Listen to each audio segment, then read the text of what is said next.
Découvrez comment un détail insignifiant sur une voiture a permis de démasquer les auteurs d'un crime odieux, et comment une amitié a scellé le destin de 3 adolescents. Je suis au courant d'un autre incident qui a eu lieu après cela et dans lequel vous étiez impliqué, d'accord? Alors, soit vous niez tout en bloc, soit vous êtes honnête et vous me racontez votre version de l'histoire. Je ne sais pas de quoi vous parlez. Vous ne savez pas. Pas du tout. Non. D'accord. Même si je vous ai en vidéo. Non. Non. Vous êtes une bonne menteuse. Nous sommes à la station-service Maverick, sur Comanche Road à Albuquerque, au Nouveau-Mexique, le 25 mars 2022, à 20h21. Une voiture blanche s'arrête à une pompe à essence. À l'intérieur, Caprice Cecilia, 17 ans, au volant, Diamond Salazar, 19 ans, sur le siège passager, et Esteban Lucero, 15 ans, le petit ami de Diamond, vêtu d'un sweat à capuche jaune. Quelques minutes plus tard, ils ouvrent le feu sur une voiture garée à la même station.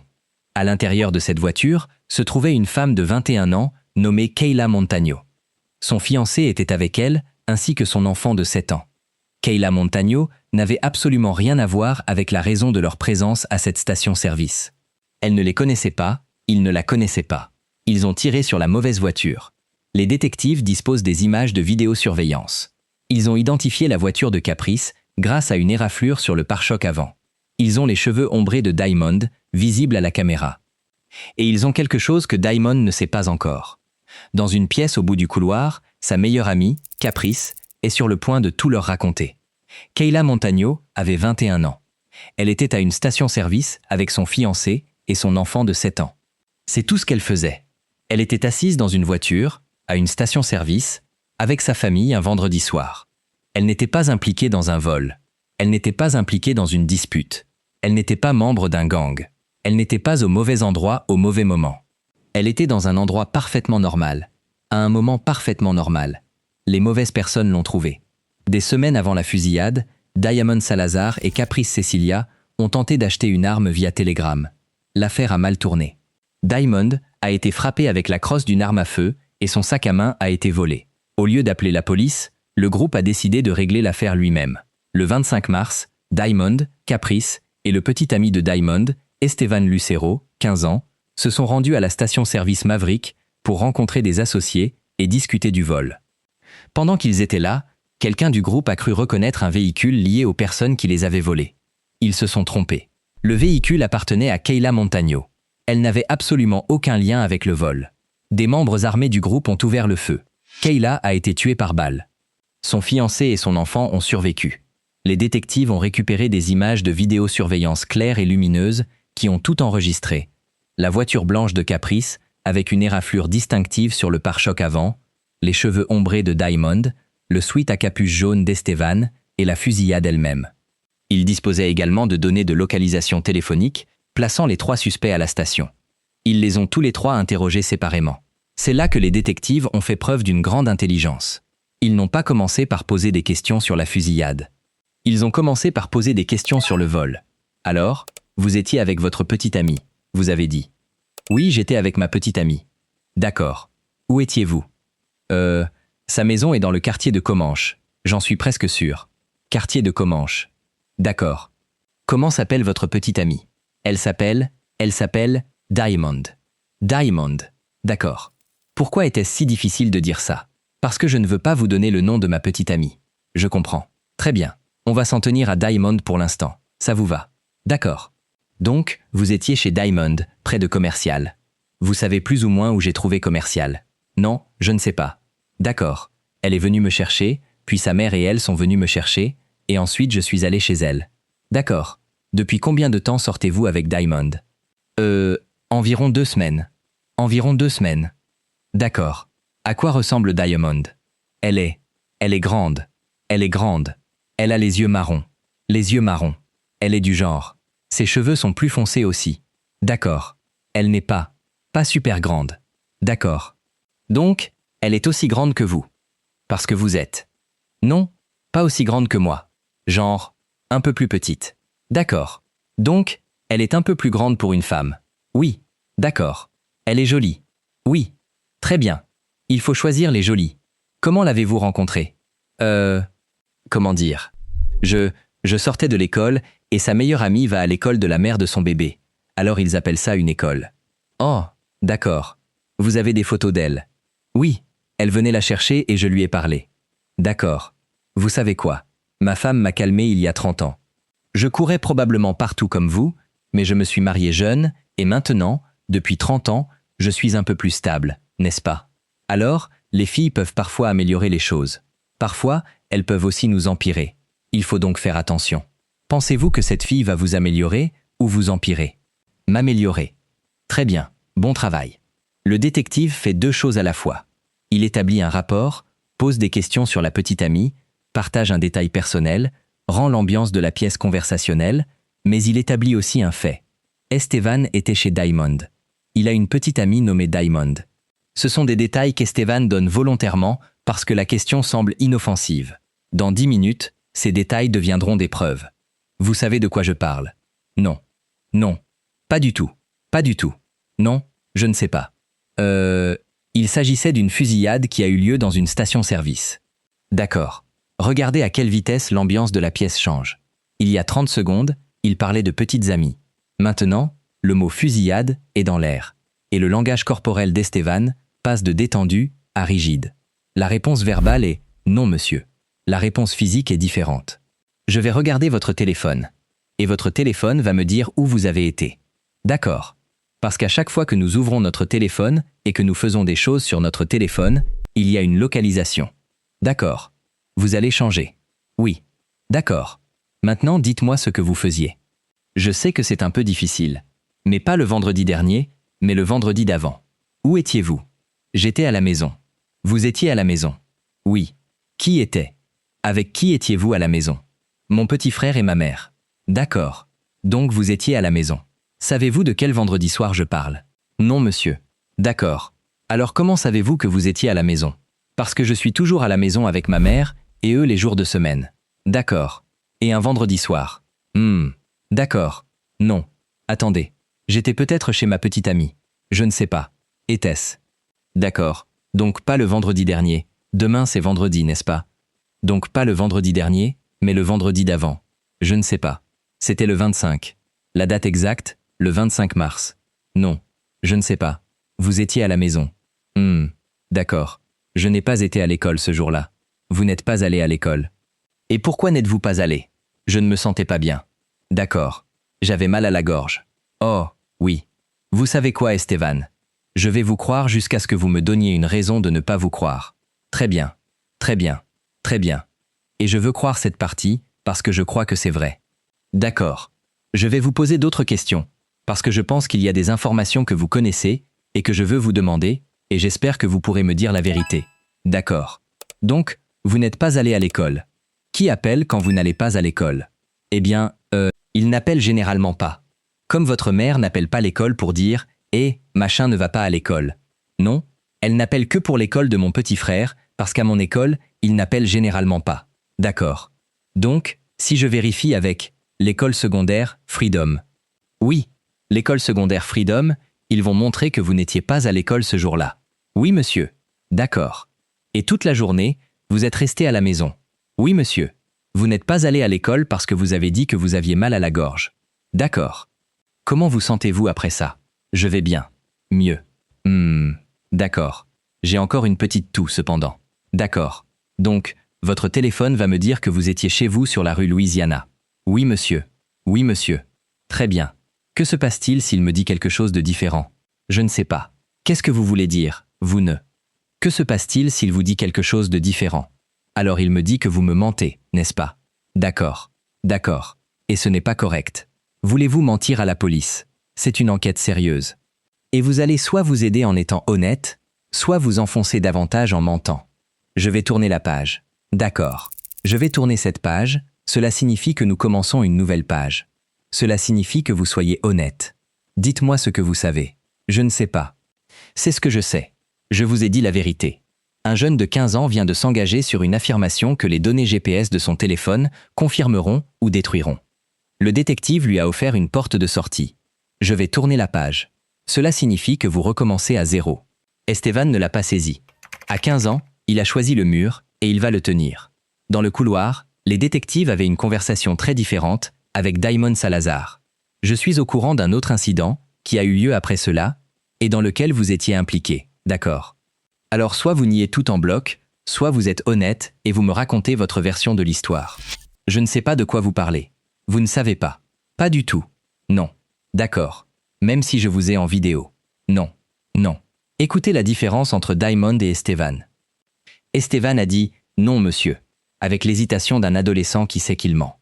Diamond dit « Non, monsieur », avec le calme de quelqu'un qui a décidé que le déni est sa stratégie et que rien ne la changera. Elle n'est pas nerveuse. Elle ne bouge pas. Elle est déterminée. Non. J'ai des témoins. J'ai toutes ces choses qui se passent. Vous essayez de le calmer. Vous dites « Désolé, chérie. Désolé. Une idée. Ça vous semble juste. Je ne sais pas de quoi vous parlez. Non. Très bien. Parce que c'est le moment. Vous voyez ce que je veux dire. Je dois faire beaucoup plus d'enquêtes. Et peut-être dans des mois, mais quand nous nous reverrons, alors nous devrons parler. Alors je veux dire, regardez, je vous ai donné l'occasion d'être honnête. Vous voyez ce que je veux dire. Oui, mais je ne sais pas de quoi vous parlez. Qu'est-ce qui est important pour vous dans la vie? Ma famille? Votre mère? Eh bien, ma mère et ma nièce ou mes nièces. Vous devez commencer à y penser. D'accord?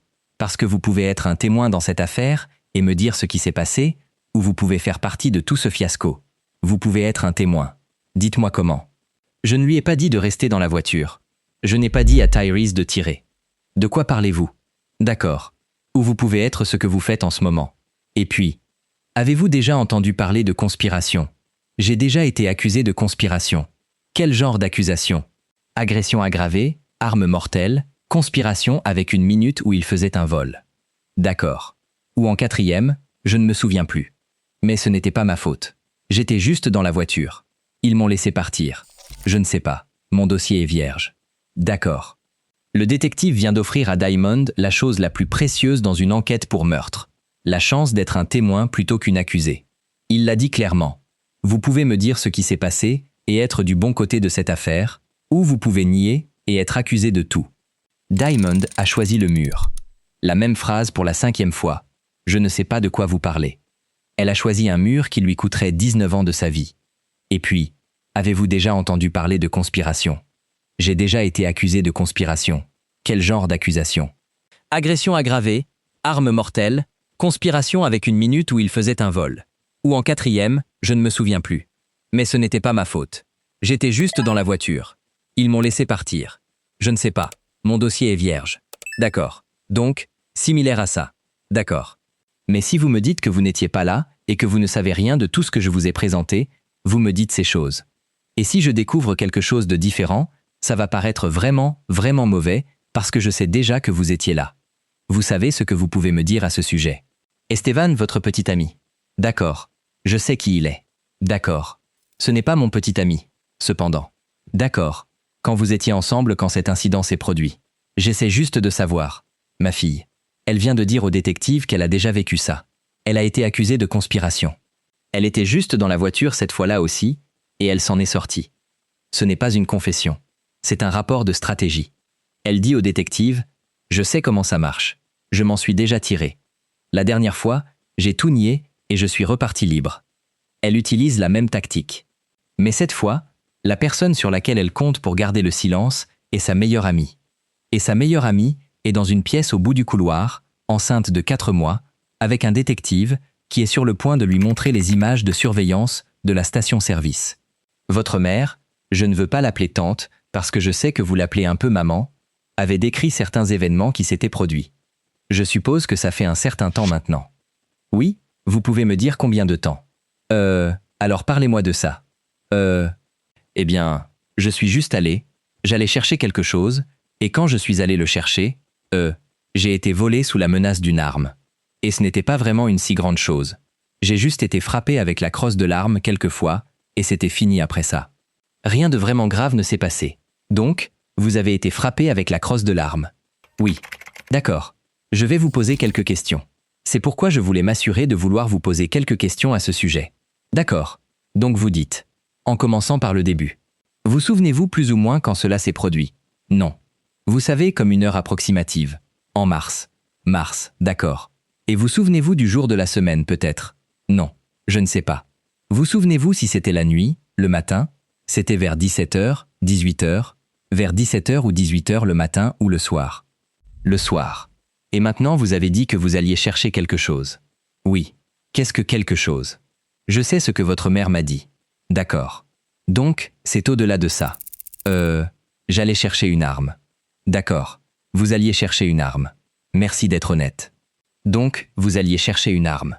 Quel genre d'arme? Qu'est-ce que? Je ne sais même pas quel genre c'était. J'allais juste la chercher. Pourquoi? Je rendais service à quelqu'un, et c'était tout, et j'ai proposé d'y aller seul. Alors. D'accord. D'accord? Alors où êtes-vous allé pour obtenir cette arme? Columbus Park. Donc vous êtes allé à Columbus Park. Où se trouve Columbus Park? 12e et Green Acres. 12e et Green. C'est près de chez moi. D'accord. Alors, quand vous êtes allé chercher cette arme, avec qui communiquiez-vous ou comment étiez-vous censé? Qui étiez-vous censé rencontrer? J'étais censé rencontrer un gars sur Facebook. Il m'a demandé d'y aller. Il m'a dit de lui faire savoir quand j'étais à 5 minutes qu'il viendrait. Je lui ai dit « D'accord, cool ». Je lui ai fait savoir quand j'étais là. Il est venu à la porte. Avant d'arriver, j'avais en fait dit « Laisse-moi voir mon sac à main. Je vais y mettre l'argent. » Je n'ai pas un bon pressentiment à ce sujet. J'ai un mauvais pressentiment. Vous avez dit ça.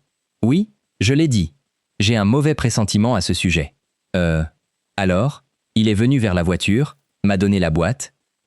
Quand il m'a donné la boîte, j'ai voulu l'ouvrir parce qu'il m'a dit de la regarder et dès que je l'ai ouverte, il a sorti son arme et a dit « Salope, donne-moi toutes tes affaires ». Et quand il m'a dit ça, je l'ai regardé et j'ai commencé à rire parce qu'il riait et je pensais qu'il plaisantait avec moi. Et il était vraiment sérieux. Et puis un autre homme a couru vers nous et ils ont commencé à nous crier dessus. Et nous ne leur avons rien donné. Ils ont juste continué à nous frapper avec la crosse de l'arme. Ils nous ont emmenés en voiture pendant environ 20 minutes. Juste en faisant le tour de mon quartier. Alors, ce gars vous dit avant que vous n'arriviez de le prévenir quand vous êtes à 5 minutes. Oui?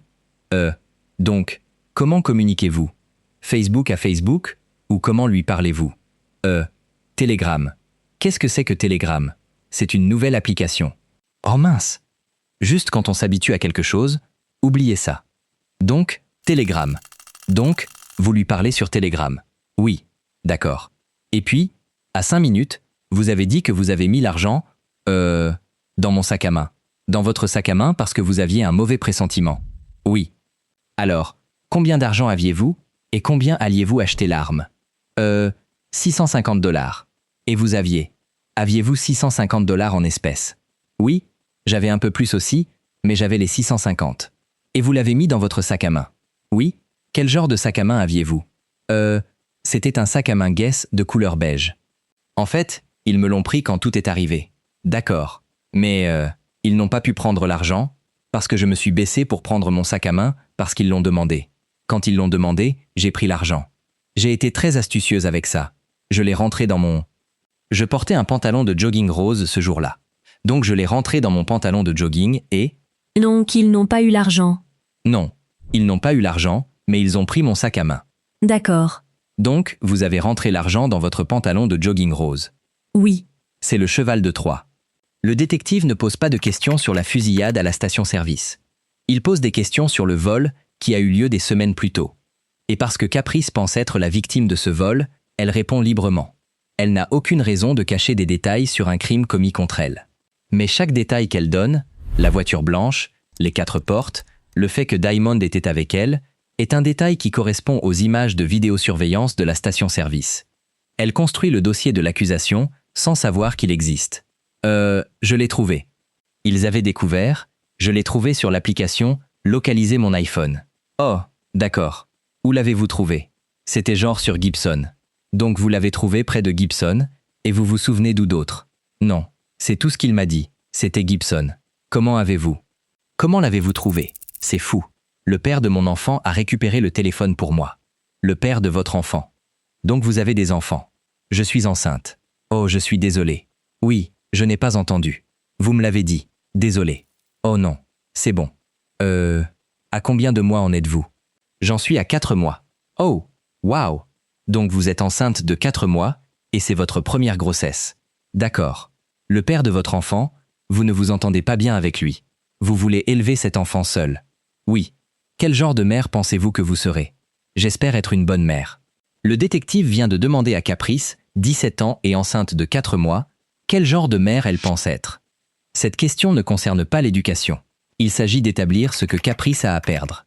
Dans 30 secondes, ce détective va lui dire qu'elle est liée à un meurtre. Et la réponse qu'elle vient de donner, j'espère être une bonne mère, est le poids qui la fera craquer. Oui, non. Et la raison pour laquelle nous étions chez vous était votre petite voiture blanche dont vous parliez. Et vous avez dit, il y a environ 2 semaines. Donc, j'ai un incident impliquant votre voiture blanche à une station-service. D'accord. Et j'ai une vidéo de votre voiture blanche.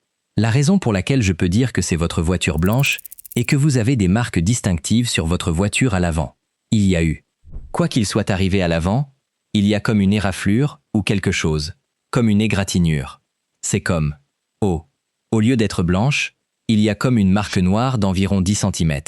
Qu'est-ce que c'était? Vous avez heurté un trottoir. Oui. Quelle était la taille du trottoir? Il est de cette taille. J'ai voulu tourner et j'ai tourné un peu trop. D'accord. Encore une fois, j'ai des filles et je suis responsable. Donc, j'ai une vidéo qui montre une voiture correspondant exactement à cette description, avec des plaques d'immatriculation du Nouveau-Mexique, avec cette marque noire sur le pare-choc avant. Très spécifique à une station-service. D'accord. Regardez ce que le détective vient de faire. Il a utilisé les informations que Caprice lui a données sur sa propre voiture lors de la discussion sur le vol et les a connectées aux images de vidéosurveillance de la station-service. Votre voiture blanche avec des marques distinctives, la même voiture qu'elle vient de décrire volontairement, la même voiture qu'elle a confirmé conduire. Le cheval de Troie est maintenant entièrement déployé. Chaque réponse honnête que Caprice a donnée sur le vol est devenue une preuve, la reliant à la fusillade. Je vais être honnête avec vous, et je vous demanderai vraiment, de réfléchir un instant, à votre avenir, d'accord? Pensez à votre avenir. Pensez à votre enfant. Vous êtes enceinte de 4 mois. Vous avez dit que vous aviez 17 ans. Vous avez une très très longue route devant vous. C'est ce que vous désirez. D'accord. À quel point avez-vous été impliqué? Ça, je ne le sais pas. Et j'en ai besoin. Parce que soit vous allez tout subir pour ce qui s'est passé, soit vous allez aider à déterminer qui exactement. Je sais qui a tiré. Encore une fois, la vidéo est là. C'est juste? C'était juste. Très bien. J'ai juste peur de tout ça. Je suis désolé. Je comprends ça. Je comprends que vous ayez peur, jeune femme. J'ai peur pour vous. Honnêtement. J'ai juste peur de tout ça. Ce n'est pas un déni. Ce n'est pas un « je ne sais pas de quoi vous parlez ». C'est une jeune fille de 17 ans à qui on vient de dire que la police a une vidéo d'un meurtre auquel elle a assisté. Et au lieu de construire un mur comme Diamond, elle dit au détective ce qu'elle ressent.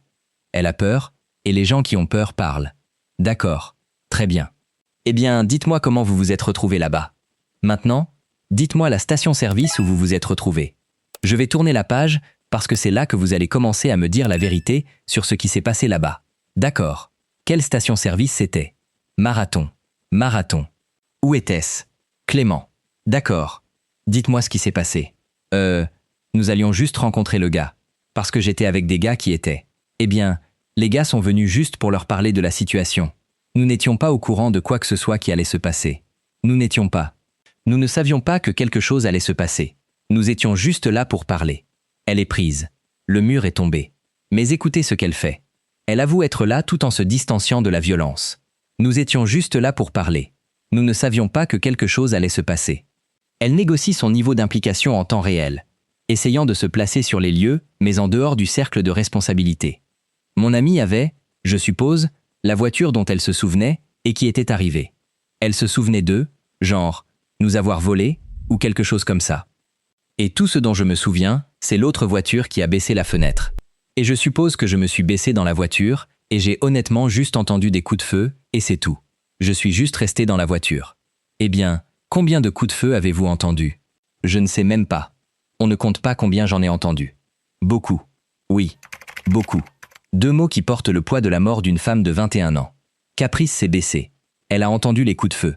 Elle sait combien il y en a eu, mais elle ne peut pas se résoudre à les compter à voix haute. Et enfoui dans sa déclaration, se trouve le détail qui définira toute cette affaire. Elle se souvenait d'eux nous avoir volés. Ils pensaient avoir reconnu la voiture. Ils se sont trompés. Kayla Montagno n'avait rien à voir avec ça. Quel est le nom de famille de Diamond? Salazar. Diamond Salazar. Quel âge a-t-elle? Elle a 19 ans. Qu'est-ce qu'Estevan portait ce soir-là? Un sweat à capuche. Diamond Salazar, 19 ans. Estevan dans un sweat à capuche jaune.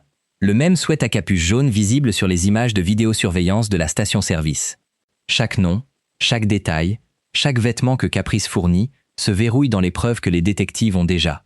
Elle ne se contente pas d'avouer, elle corrobore la vidéo image par image. Avez-vous déjà touché une arme? Avez-vous déjà manipulé une arme? Je n'ai jamais manipulé d'arme. En avez-vous manipulé une ce soir-là? Oh, non monsieur, non, non. Et voilà. Caprice trace sa ligne. J'étais là. J'ai conduit. Je sais qui était impliqué, mais je n'ai pas tiré. Elle se positionne comme le témoin, pas la tireuse. C'est exactement l'accord que Diamond s'est vu offrir et qu'elle a refusé. La meilleure amie l'a accepté à la place. Je suis au courant d'un autre incident qui a eu lieu après cela et dans lequel vous étiez impliqué. D'accord. Alors, soit vous niez tout en bloc, soit vous êtes honnête et vous me racontez votre version de l'histoire. Je ne sais pas de quoi vous parlez. Nous étions juste là pour parler. Je sais déjà que vous étiez là en vidéo. Je ne sais pas de quoi vous parlez. À moins que vous ne le fassiez. Je suis honnête ou quelque chose. Et tout ce dont je me souviens, c'est que la voiture a baissé la fenêtre. Et je me suis juste baissé dans la voiture et j'ai honnêtement juste entendu des coups de feu et c'est tout. Avez-vous un petit ami nommé Estevan? Non. Donc, Diamond et Estevan sont petit ami et petit ami. D'accord. 2 meilleurs amis, 2 salles d'interrogatoire. L'une a choisi de construire un mur qu'elle avait déjà construit auparavant parce que cela avait fonctionné la dernière fois. L'autre a choisi de craquer parce qu'un enfant allait arriver et qu'il avait besoin d'une mère à la maison. Diamond comptait sur le silence de Caprice. Caprice comptait sur Diamond pour avoir le même instinct qu'elle. Aucune ne savait ce que l'autre disait, et c'est ce qui a décidé de leur avenir à toutes les deux. Diamond Salazar a compté sur le silence. Elle a compté sur le code. Elle avait déjà vécu cela et s'en était sortie libre. Elle a supposé que sa meilleure amie tiendrait la même ligne. Elle s'est trompée. Et parce qu'elle s'est trompée, le jury l'a reconnue coupable de meurtre au second degré et de 2 chefs d'agression aggravés. Mais rien de tout cela ne change ce qui s'est passé au Maverick le 25 mars. Rien de tout cela ne change le fait que Kayla Montagno était assise dans sa voiture avec son fiancé et son enfant de 7 ans lorsqu'un groupe d'adolescents a ouvert le feu parce qu'ils pensaient avoir reconnu une voiture. Ils se sont trompés. Kayla n'avait rien à voir avec tout cela. Elle ne les connaissait pas. Ils ne la connaissaient pas. Elle avait 21 ans. Diamond Salazar a plaidé coupable de meurtre au second degré et de 2 chefs d'agression aggravés. Elle a été condamnée à 19 ans de prison. Elle en purgera au moins 85%. Estevan Lucero, qui avait 15 ans à l'époque, a plaidé coupable de meurtre au premier degré. Il a été condamné à 22 ans de prison, dont 85% obligatoire également. Caprice Cecilia, celle qui a dit la vérité, a vu toutes les charges abandonnées. Elle a été libérée. Son enfant aura une mère à la maison.